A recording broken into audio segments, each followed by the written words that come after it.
এবং তাকে বজ্রঙ্গীও বলা হয়। ইন্দ্র হনুমান যখন জন্মগ্রহণ করলেন তখন সূর্যকে খাবার ভেবে লাল হয়ে উঠেছে, না খেয়ে ওই সূর্যকে খেতে যাচ্ছিল। তখন ইন্দ্র বজ্র মেরেছিল এইখানে। এটার সংস্কৃত নাম হচ্ছে হনু। হনু জঙ্ঘা হনু পড়ে গেলেন। তারপরে ইন্দ্র এসে যাই হোক দেবরাজ তো শক্তিকে তোমার হনু ভেঙে দিয়েছি আমি আজকে তোমার নাম দিলাম হনুমান।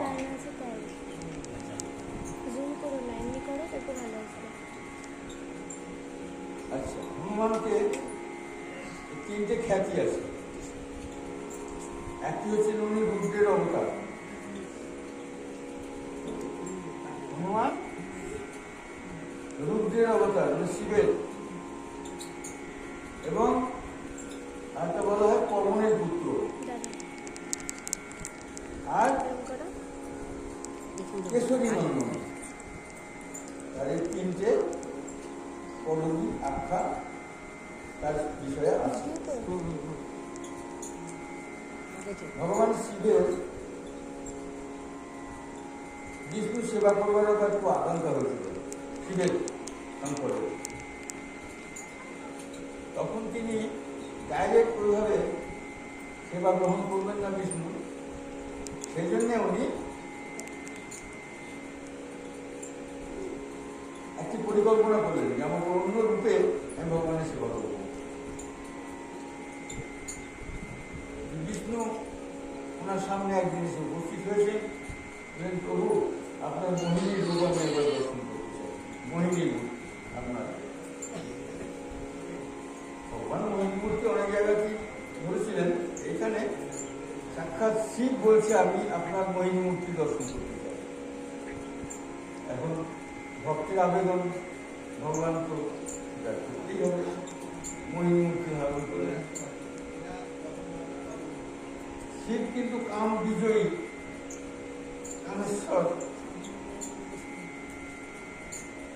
কিন্তু তিনি একদম উন্মুক্ত হয়ে গেলেন এবং ওনার তেজ খরিছিল শিবের। সেই তেজটি বিষ্ণু ধারণ করলেন।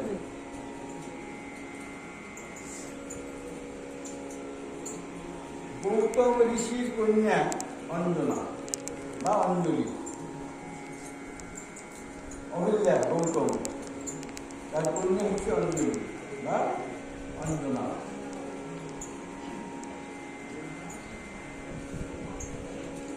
বিষ্ণুর পূর্ব পরিকল্পনাতে এগুলো শুরু হয়ে যাচ্ছে, ব্যবস্থিত রাখছে তার পরিকল্পনা বিশ্বাস হয়েছে, এগুলো কোনো সেদিক করে বসে না।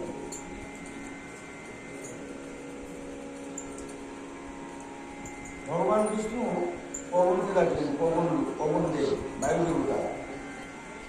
তুমি এই তেজ গৌতম কন্যা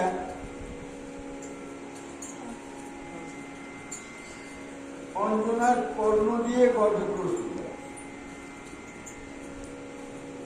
পবন দেব, বায়ু দেব সেই তেজ বিষ্ণুর কাছ থেকে নিয়ে এসে গৌতম ঋষির কন্যা অঞ্জনা দেবী কর্ণ দিয়ে বায়ুর দ্বারা গর্ভে প্রস্তুত। যেহেতু বায়ুর দ্বারা ওই তেজ প্রবেশ হল, সেই জন্য হনুমানেরও একটা অঞ্জনার গর্ভে প্রবেশ হল। অঞ্জনার গর্ভের থেকে এবার হনুমান কে সাক্ষাৎ শিব, কিন্তু সাক্ষাৎ শিব ঢুকেছে অঞ্জনার গর্ভে দুটো কাল দ্বারা, পবনের দ্বারা। এখানে দুজন কিন্তু পিতা হিসেবে মনে হচ্ছে, এদের দ্বারা যে হনুমান আবির্ভূত হচ্ছে।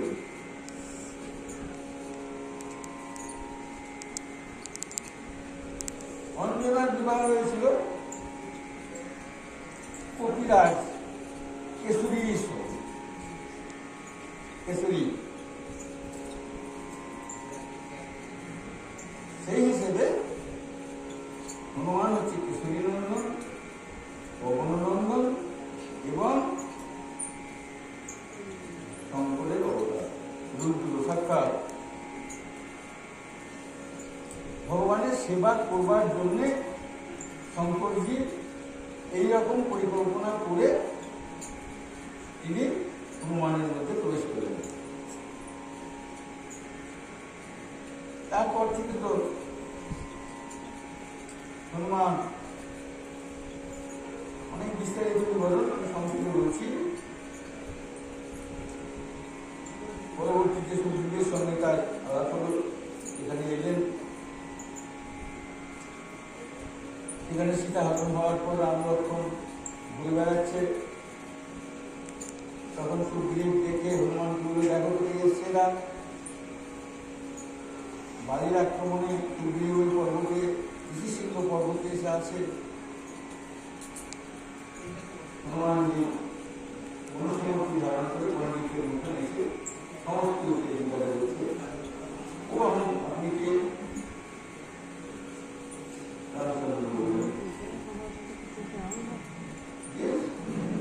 এবং বুঝতে পারলেন সুগ্রীবকে আক্রমণ করতে আসেননি এরা, সাক্ষাৎ দশরথ নন্দন রাম এবং লক্ষ্মণ। তখন নিজ স্বরূপ প্রকাশ করলেন হনুমান, আমার বহু সেবা করবো, আমার বহু জন্মের ইচ্ছা যে আমি আপনার সেবা করবো, যাই হোক সেবা করবো। আপনার অন্তর্কে আমি এসেছেন, এবার রাম লক্ষ্মণকে নিয়ে চলে গেল। ওখানে গিয়ে রামচন্দ্রের সঙ্গে সুগ্রীবের সব আলোচনা হলো এই ব্যাপার, ঠিক আছে। ওখানে মৃত্যুটা স্থাপন করে সীতা উদ্ধারের সমস্ত ব্যবস্থা এবার সুগ্রীব করতে লাগলেন। হনুমানজি হচ্ছিল একদম ওখানকার সমস্ত কিছু প্রধান একজন শক্তিমান ভক্ত। যাই হোক, সংক্ষেপে মোটামুটি বলছি, সিদ্ধান্ত হল, খবর পেলেন যে রাবণ নিয়ে গেছে সীতাকে হরণ করে। এখন 100 যোজন সমুদ্র, সমুদ্রের দৈর্ঘ্য হচ্ছে পুল থেকে লঙ্কা পর্যন্ত 100 যোজন। এখনকার এই লঙ্কা নয়, এটা তো 33 কিলোমিটার। পুরীর সমুদ্রের পুল থেকে শ্রীলঙ্কা 33 কিলোমিটার। এটা শ্রীলঙ্কা নয়, এটা হচ্ছে 100 যোজন, মানে 400 কোষ। 400 কোষ মানে 800 মাইল। 800 মাইল মানে 1200 কিলোমিটার। রামেশ্বর যদি কেউ গিয়ে থাকেন দেখবেন এখান থেকে সেতু আরম্ভ হয়েছিল রাবণ বধের পর, এই সেতুটা ভেঙে দেওয়া হয়েছিল। তার অবশিষ্ট অংশ এখনো আছে। রামেশ্বর গিয়েছেন ওই জায়গাটা দর্শনীয়। এখন যাবে যে লঙ্কায়, ভক্তরা সবসময়ের জন্য ভগবানের সেবা করবার জন্য খুব উদ্গ্রীব হয়ে থাকে। তারা পাচ্ছি না, পারবো না, কেমন করে পারবো, ওসব কথা না। যারা ভগবানকে ভালোবেসেছে, যারা ভগবানের আত্মসমর্পণ করেছে, তারা ভগবানের সেবা করবার জন্যে সব সময়ের জন্যে সম্পূর্ণভাবে ব্যস্ত হয়ে থাকে। ভগবান বললেন আমি যাবো, করবো, যাবে। হনুমানের একটা বর ছিল,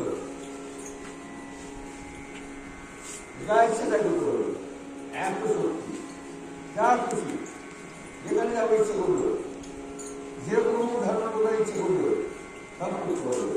এই যে ওরা নিয়ে নিল কোনো ভেঙে দিল, ওখানে দেবরাজ্যে ভগবানকে সমস্ত বর দিয়েছিল।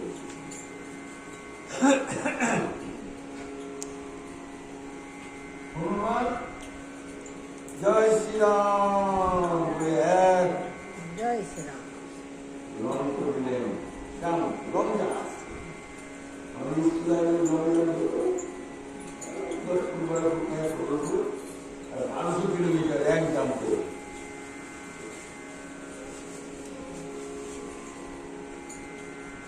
ভগবান হইতে ভক্তের পূজা বড়, গীতা ভাগবতী আর পূজা ধরো, রামচন্দ্রকে সে পুজো দেখতে হলো, হনুমান একবার আপে চলে গেল, এতদিন পাওয়া অনেক কিছু নিয়ে একটু অবস্থা আছে, যেতে পারছেন তার জন্য না, সব কিছু লীলার মধ্যে একটি রহস্য আছে, সেটি পূর্ণ করার জন্য সেই লীলাগুলো ভগবানকে করতে হবে।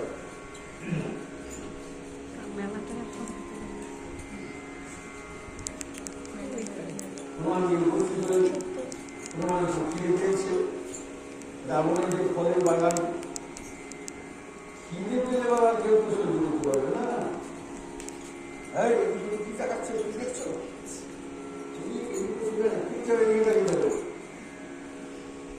বাড়ির সময় অনুমান করবে না।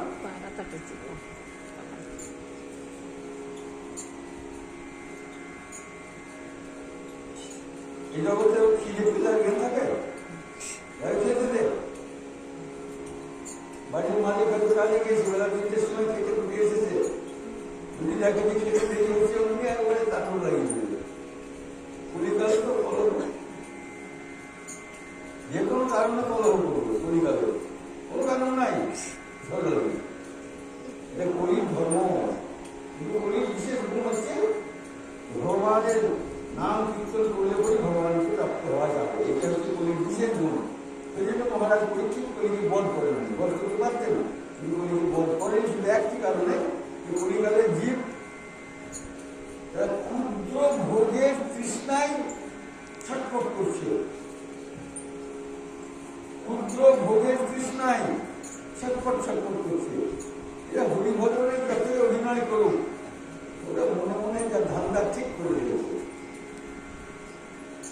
সেই জন্যে কলিকালে একমাত্র হরিনাম করে তার দ্বারা কি ভগবত প্রাপ্তি হবে, এটা কলিকালের বিশেষ গুণ। তাছাড়া সব অপগুণ, ছাচ্ছা কহে তো লাচ্ছা মারে, সত্যি কথা বললে লাঠি মারে তার মাথায়, মিথ্যা কথা যদি কোনো অহংকার করে বলতে পারে না, আসুন আসুন বসুন, গলায় মালা পড়াবে, অত তেল দিয়ে তার পায়ে, মিথ্যা কথা বলতে পারবে, নাটক করে, এরকম কোনো মানুষই না, এটা কলির ধর্ম।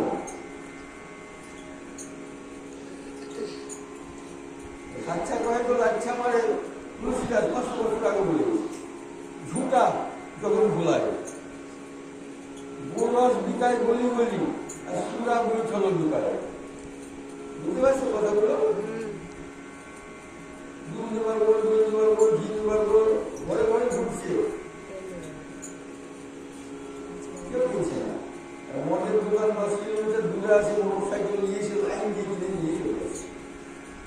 কলির ধর্ম।